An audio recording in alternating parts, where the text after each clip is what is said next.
Good morning मेरे मित्रों, मेरे प्रिय छात्र छात्राओं। मैं आर के पंकज आप सभी भाई बंधुओं का आपके अपने इस YouTube channel champion coaching centre R K Pankaj के मंच पर हार्दिक अभिनंदन, हार्दिक स्वागत करता हूं।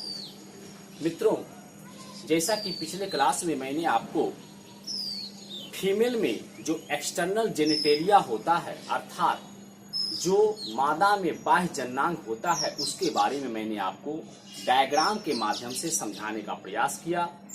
उसमें मैंने आपको बतलाया कि कौन कौन से उसमें अंग होते हैं और पुरुष के समजात किन अंगों को जाना जाता है।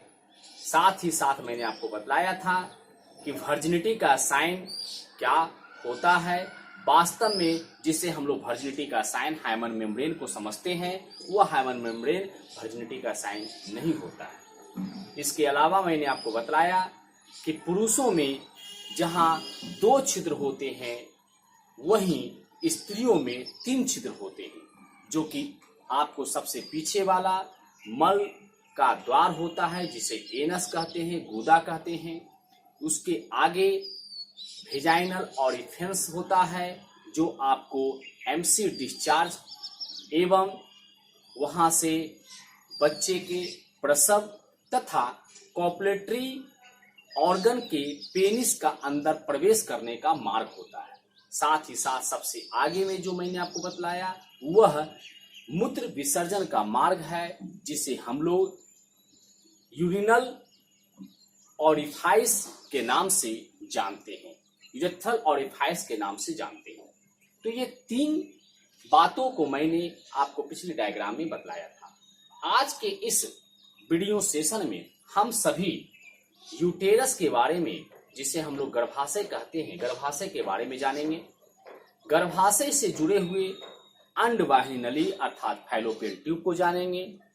गर्भाशय के नीचे जो सर्विक्स होता है, जो वेजाइना होती है, उसे हम लोग जानेंगे और उनको हम लोग डायग्राम के माध्यम से समझने का प्रयास करेंगे। दोस्तों, मैंने यहां लिखा है यूटेरस अर्थात गर्भाशय। गर्भाशय यूटेरस को बच्चेदानी अर्थात वोम भी कहते हैं। बच्चेदानी यानी बच्चे को रखने वाला, बच्चे को धारण करने वाला एक क्या है, एक कैविटी है, इसलिए इसको बच्चेदानी कहा जाता है, अथवा इसको यूटेरस भी हम लोग कहते हैं। देखने में कैसा होता है? उल्टे नाशपाती के आकार का, पियर लाइक होता है। बड़ा संकुचनशील प्रत्यास्थंग है, बड़ा होता है, संकुचनशील होता है, यानी इसमें फैलने और सिकुड़ने की क्षमता होती है। जब इसमें गर्भधारण नहीं होता, अर्थात बच्चे का विकास नहीं हो रहा होता है, तो खाली गर्भाशय सिकुड़ा हुआ रहता है। लेकिन जब इसमें बच्चे का विकास हो रहा होता है, यानी स्त्री जो है प्रेग्नेंट होती है, उस समय ये गर्भाशय का आकार बड़ा होता है, इसलिए इसमें इलास्टिसिटी पाई जाती है, प्रत्यास्था का इसमें गुण पाया जाता है।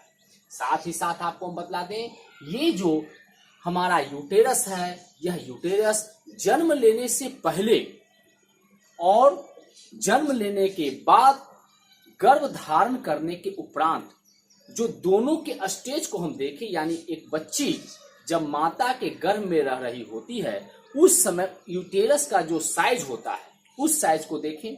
और वह बच्ची जब जन्म ले ली, जन्म लेने के बाद बड़ी हुई, यौवन अवस्था को प्राप्त की, गर्भ धारण किया, और गर्भ धारण करने के बाद उसके जो यूटेरस का साइज हो जाता है, दोनों के साइज को अगर कंपैरिजन हम लोग करें, दोनों में अगर हम तुलना करें, तो लगभग उसमें 100 गुना तक वृद्धि हो चुकी होती है। उसके आकार में लगभग 100 गुना तक बढ़ोतरी हो जाता है। यह मूत्राशय के ऊपर एवं पीछे मौजूद रहता है, अर्थात यूरिनरी ब्लैडर के ऊपर एवं पीछे अवस्थित रहता है।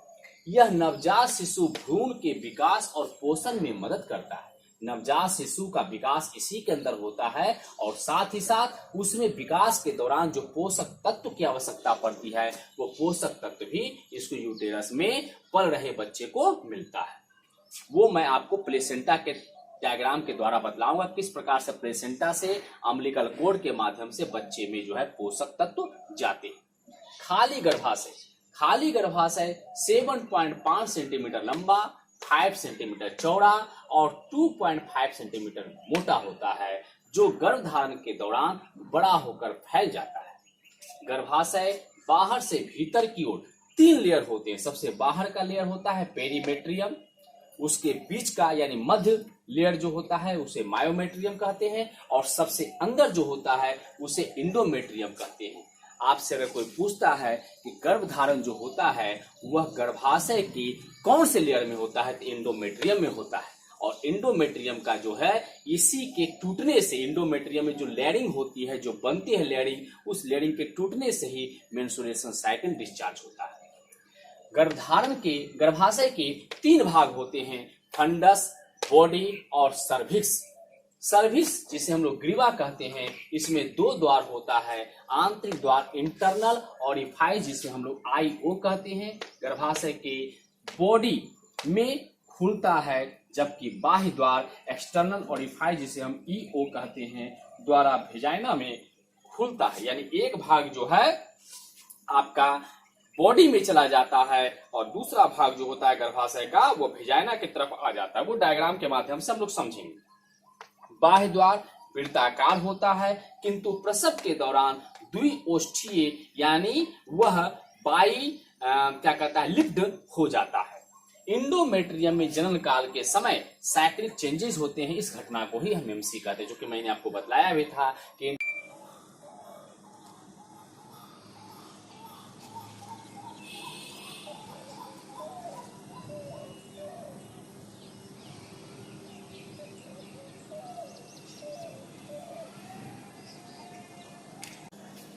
मित्रों, यूटेरस के बाद मैंने यूटेरस का जो तीसरा हिस्सा होता है जो नीचे मौजूद रहता है, जिसे हम लोग सर्विक्स कहते हैं, सर्विक्स के जस्ट नीचे वेजाइना होता है। उस वेजाइना को मैंने यहाँ पर बतलाने का कार्य किया है। मैंने पहला पॉइंट दिया, यह 8 से 10 सेंटीमीटर लंबी लचीली पेशीय नलिका है। यह लचीली होती है क्योंकि यहाँ से कॉपुलेशन की क्रिया होती है। यह कॉपुलेशन MC एवं बर्थ कैनाल के रूप में काम करती है, क्योंकि यहाँ से पेनिस अंदर प्रवेश करता है। मेंस के दौरान ब्लड और म्यूकस बाहर निकलता है। बच्चा जब पूर्ण रूप से विकास कर जाता है गर्भाशय के अंदर और उसके जन्म लेने का समय आता है, तो बच्चे का जो है यहीं से बाहर डिलीवरी होता है। वेजाइना एवं सर्विकल कैनाल आपस में मिलकर, सर्विकल कैनाल अर्थात यूटेरस का भाग सर्विकल कैनाल और वेजाइना दोनों आपस में मिलकर के बर्थ कैनाल का निर्माण करता है, या बर्थ कैनाल के रूप में जाना जाता है। वेजाइना के द्वार वेजाइनल ऑरिफाइस के पास एक झिल्ली होती है जिसे हाइमन मेम्ब्रेन कहते हैं। योनिछिद भी इसे कहा जाता है, जो कि मैंने आपको बतलाया था। यह वर्जिनिटी का क्या होता है, साइन होता है। कौमारिता का इसे संकेत, कौमारिता का इसे प्रतीक माना गया है, जो मेरा सोचना बिल्कुल निरर्थक है, क्योंकि यह जो हाइमन मेम्ब्रेन है अन्य कारणों से भी जो है डैमेज कर जाता है, क्षतिग्रस्त हो जाता है। वेजाइना पर अंदर से स्टेटिफाइड सिक्वेमस एपिथेलियल अर्थात अस्तरित सल्कीय उपकला का अस्तर मौजूद रहता है, जो म्यूकस अर्थात श्लेष्मीय होता है, अर्थात इस पर म्यूकस का स्राव इससे होने का कार्य होता है। म्यूकस एक प्रकार का जो है गाढ़ा द्रव होता है जो इससे स्रावित होता है। सर्विक्स अंड निक्षेपण के दौरान, सर्विक्स जो होता है वो ओव्यूलेशन अर्थात अंड निक्षेपण के दौरान म्यूकस स्रावित करता है। एपिथेलियम सेल में ग्लाइकोजन का संग्रहण होता है, जिसमें लैक्टोबैसिलस और लैक्टोन्यूस्टॉक जीवाणु मौजूद रहता है। यह जीवाणु किण्वन क्रिया द्वारा अम्ल बनाते हैं, जो कॉपुलेशन द्वारा वेजाइना में प्रवेशित स्पर्म को नुकसान पहुंचा सकता है। स्पर्म जो है जब अंदर प्रवेश करेगा तो उस स्पर्म को कौन नुकसान पहुंचा सकता है, जो ग्लाइकोजन है वह इसको नुकसान पहुंचा सकता है। लेकिन ऐसा नहीं हो, स्पर्म क्षतिग्रस्त नहीं हो, स्पर्म की गुणवत्ता खत्म नहीं हो या घटे नहीं, इसके लिए उसका अम्लीयता को समाप्त होना बहुत जरूरी हो जाता है। और अम्लीयता को समाप्त कौन करता है, स्पर्म के साथ जो सीमेन अंदर प्रवेश करता है वो सीमेन, क्योंकि सीमेन में क्षारीयता का गुण होता है। साथ ही साथ बर्थोलिन ग्लैंड से जो पदार्थ स्रावित होते हैं उसमें भी क्षारीयता का गुण होता है। तो यह क्षारीयता का गुण जो होता है अम्लीयता के प्रभाव को समाप्त करके उसे उदासीन बना देता है। इस प्रकार से आपके भिजाने से संबंधित ये कुछ पॉइंट हो गए। इसके बाद मैं आपको फैलोपियन ट्यूब जिसे हम लोग ओविडक्ट अर्थात अंडवाहिनी नली कहते हैं उसके बारे में मैं आपको दिखाऊंगा। पहले आप लोग इसे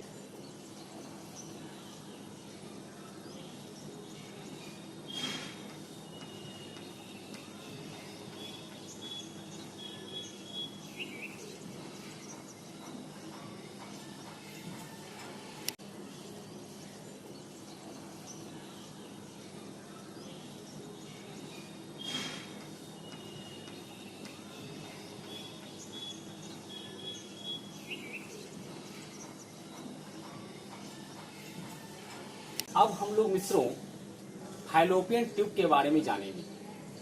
फैलोपियन ट्यूब जिसे अंडवाहिनी नली ओविडक्ट या यूटेरिन डक्ट भी कहते हैं, यह संख्या में 2 पेशिये लगभग 12 सेंटीमीटर लंबा नली होता है। अंडवाहिनी का एक सिरा अपनी ओर के अंडाशय के निकट रहता है जो लिगामेंट अर्थात सेल्पेक्स से जुड़ा हुआ रहता है, जबकि दूसरा सिरा गर्भाशय में जाकर खुलता है। अंडवाहिनी की भित्ति में 3 स्तर होते हैं जिसे म्यूकोसा अर्थात श्लेष्मिका, म्यूस्कुलरिस अर्थात पेशिका एवं सेरोसा अर्थात लसीकला कहते हैं। अंडवाहिनी के 3 भाग होते हैं अर्थात अंडवाहिनी को 3 टुकड़ों में बांटकर हम लोग पढ़ते हैं, यानी अंडवाहिनी जो है वह 3 अलग अलग स्थानों पर अलग अलग नाम से जाना जाता है। सबसे पहले जो भाग अंडवाहिनी का अंडाशय की तरफ रहता है उसे हम लोग इनफंडिबुलम कहते हैं। यह कीप के आकार का यानी फनल लाइक झालर युक्त सिरा होता है। इसके मध्य भाग में मौजूद छिद्र ओस्टियम मुखिका कहलाता है। मान लीजिए कि हमारा ये अंडवाहिनी है, ओविडक्ट है। ओविडक्ट में ये जो आप लोग देख रहे हैं ये उंगली की जैसा रचना है। इस उंगली जैसी रचना को हम लोग फिम्बड़ी कहते हैं और इस फिम्बड़ी में आप उंगली जो जुड़ा हुआ है हथेली के साथ जुड़ा हुआ, इसको हम लोग इनफंडिबुलम कहते हैं। ये कीपाकार है। ये कीपाकार आगे से सिकुड़ा हुआ, आगे से फैला हुआ, पीछे से सिकुड़ा हुआ रहता है। ये इनफंडिबुलम हो गया, ये फिम्बड़ी हो गया। और यहाँ पर छोटे से छिद्र होते हैं जिसे कि हम लोग ओस्टियम अर्थात मुखिका कहते हैं। इसका किनारा उंगली जैसा प्रवर्ध बनाता है जिसे फिम्बड़ी कहते हैं। यह पश्चमाभिकीय अर्थात सिलिएटेड होता है जो धीमा तरंग उत्पन्न करता है। इसी तरंग के वजह से आपको ओवम जो होते हैं, जो सेकेंडरी ओसाइट्स के रूप में ओविडक्ट में जो प्रवेश करते हैं, वह आगे गति कर पाता है। आगे जो बढ़ता है वो उसमें जो है इसका पश्चमाभ जो है, सिलिया जो है, उसके द्वारा उत्पन्न किया गया तरंग भी मदद करता है। दूसरा भाग हो गया एम्पुला जिसको हम लोग तुम्बिका कहते हैं। यह वक्रित यानी मुड़ा हुआ अधिक फूला हुआ भाग है। यह 5 मिलीमीटर मोटा अर्थात इसका व्यास 5 मिलीमीटर होता है, जबकि इसकी लंबाई 6 सेंटीमीटर होती है। यही शुक्राणु एवं अंडाणु आपस में मिलते हैं अर्थात निषेचन की क्रिया होती है। तीसरा और लास्ट है अंडवाहिनी नली का भाग इस्थमस जिसको हम लोग संयोजक कहते हैं। यह अंडवाहिनी नली का सीधा और सकरा भाग है और इस्थमस जो है जहां जाकर आपको क्या कहता है यूटेरस से जुड़ता है उसको हम लोग इंटरस्टीरियल पोर्शन कहते हैं, जो कि मैं आपको इसके बाद दिखाऊंगा भी और डायग्राम के द्वारा मैं आपको बतलाऊंगा भी। तो इस्थमस जो है यह अंडवाहिनी नली का सीधा और सकरा भाग है। वास्तव में निषेचन की क्रिया एम्पुला एवं इस्थमस के संयोजक स्थल जिसे हम लोग जंक्शन कहते हैं वहीं पर होती है। आप यहाँ ध्यान रखिएगा, कंफ्यूजन आपको है।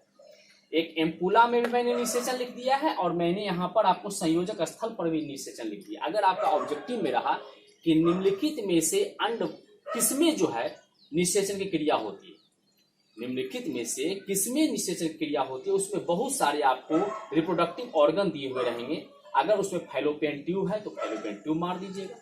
अगर आपको ये क्वेश्चन रहे कि फैलोपियन ट्यूब के किस भाग में जो है निषेचन की क्रिया होती है, उसमें भाग में आपको इनफंडिबुलम लिखा हुआ है, इस्थमस लिखा हुआ है, एम्पुला लिखा हुआ है, इंटरस्टीरियल पोर्शन लिखा हुआ है, तब आप लोग एम्पुला मारेंगे। और अगर आपको ऑप्शन में ये लिखा हुआ है कि निषेचन की क्रिया कहाँ होती है? एक ऑप्शन में एम्पुला है और दूसरे ऑप्शन में आपको एम्पुला और स्थमस का संयोजक स्थल है। तो आप लोग क्या मारेंगे? एम्पुला और स्थमस का संयोजक स्थल, वहां पर जो है जाकर के आपको निषेचन की क्रिया होती है। तो ये आपके क्वेश्चन के पूछने के तरीके पर डिपेंड करता है कि आपको क्या जवाब देना है।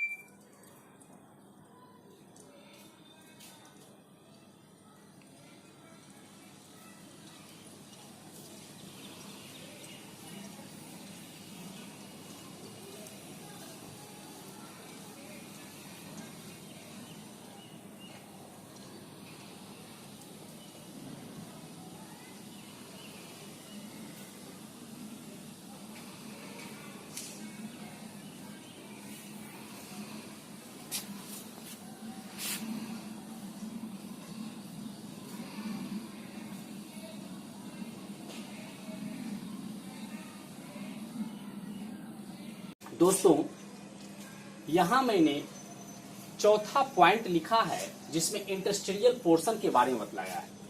वास्तव में इंटरस्टेरियल पोर्शन जो है यह अंडवाहिनी नली अर्थात फैलोपियन ट्यूब या ओविडक्ट का भाग नहीं है, लेकिन इसे हम उसके साथ ही संयोजित करके पढ़ते हैं, जोड़कर पढ़ते हैं। क्योंकि इसका कारण क्या है?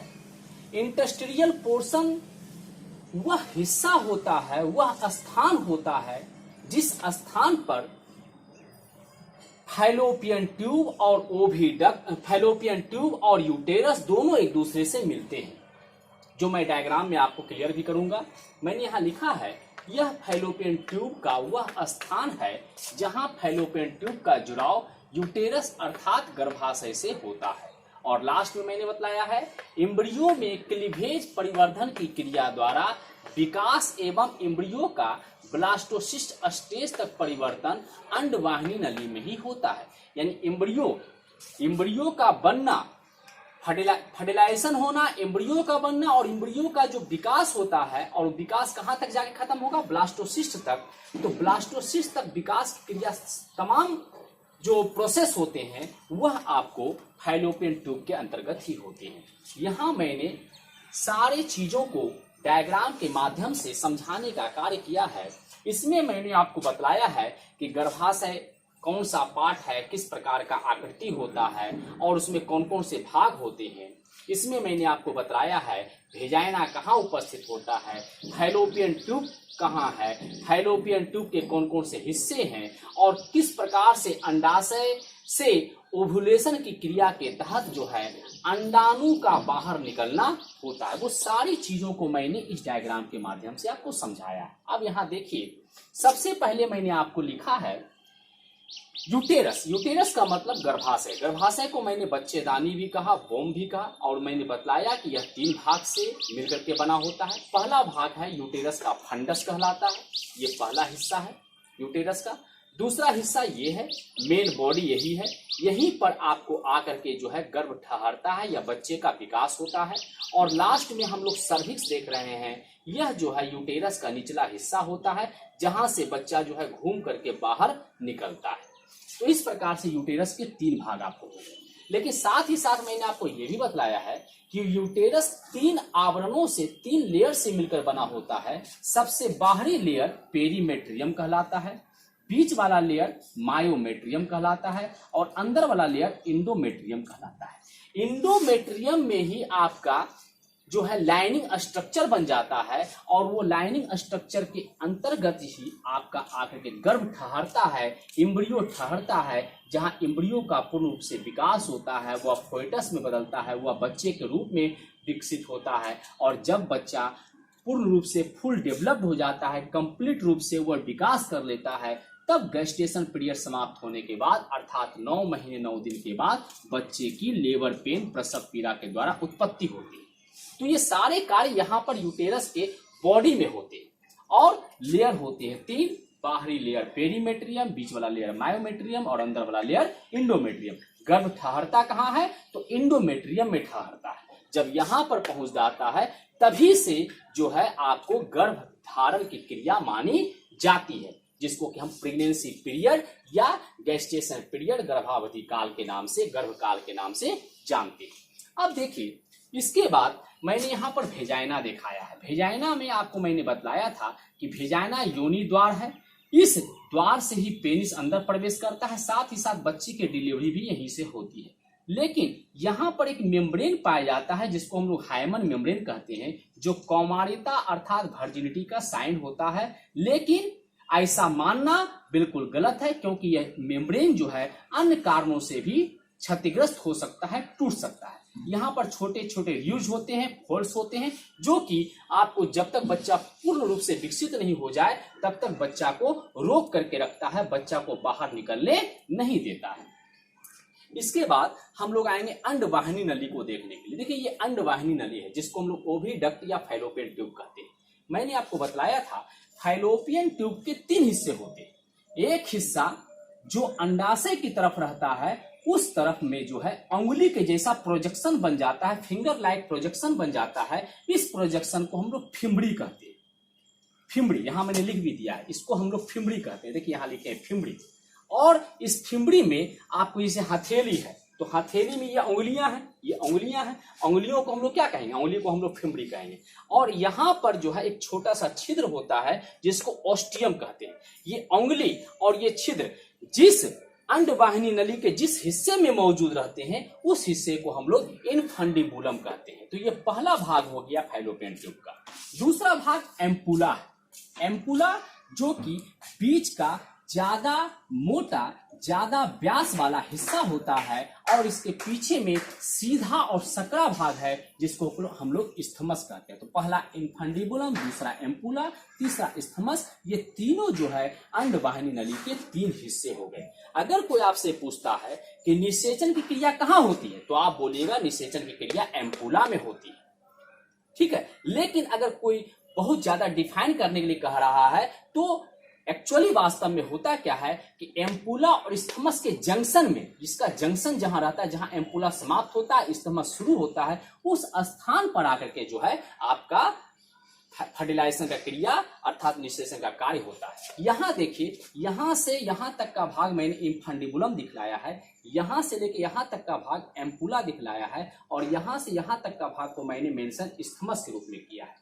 इसके बाद यहां अंडवाहिनी नली समाप्त हो रही है और यूटेरस जुड़ रहा है, इसलिए इस हिस्से को हम लोग क्या कहेंगे, इस हिस्से को हम लोग इंटरस्टेडियल पोर्शन कहेंगे। तो इस प्रकार से आपका फैलोपियन ट्यूब का पूरा डायग्राम हो गया। अब हम लोग देखेंगे कि आप जो देख रहे हैं कि यहाँ पर ओवरी है। ओवरी कितने होते हैं स्त्री में? 2 ओवरी होते हैं, एक इधर है एक इधर है। ओवरी जो मौजूद है, ओवरी और फैलोपियन ट्यूब दोनों एक दूसरे के साथ एसोसिएट रहता है लिगामेंट्स की मदद से।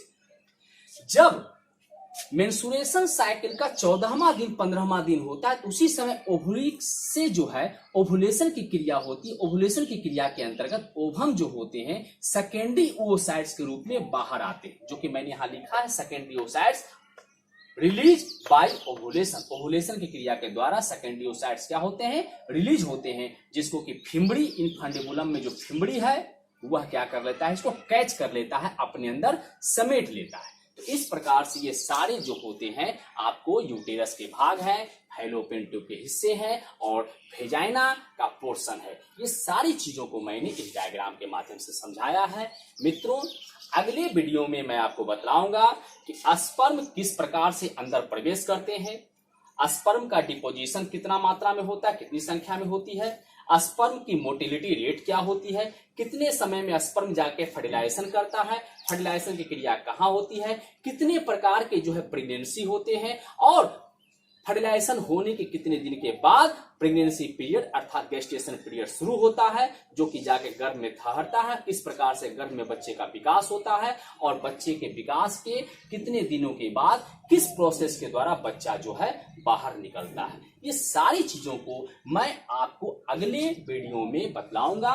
लेकिन एक चीज आप ध्यान रखेंगे, ये जो डायग्राम मैंने बनाया है और डायग्राम में जितने भी आपको एरिया को, जितने भी पार्ट को मैंने यहाँ मेंशन किया है, ये सारे पार्ट आपके दिमाग में रहने चाहिए, क्योंकि अगले बार मैं इतने पार्ट को मेंशन नहीं करूंगा। मैं एक संक्षेप में डायग्राम बनाऊंगा और डायग्राम में बनाने के बाद जो जो चीज को हमको निषेचन के लिए और प्रेगनेंसी को दर्शाने के लिए जरूरी होगा, उन्हीं बातों को मैं यहाँ पर मेंशन करूंगा। इसलिए आप इस डायग्राम में और डायग्राम में जो भी लेबलिंग किया हुआ है आपको पार्ट, उसको आप लोग दिमाग में फिगर को पूर्ण रूप से बैठा लेंगे, जिससे आपको अगले वीडियो को समझने में सुविधा होगी। यहाँ तक बतलाने के बाद मैं आपसे आज विदा लेता हूँ। अगले वीडियो में फिर आपसे मुलाकात होगी। तब तक के लिए जय हिंद, जय भारत।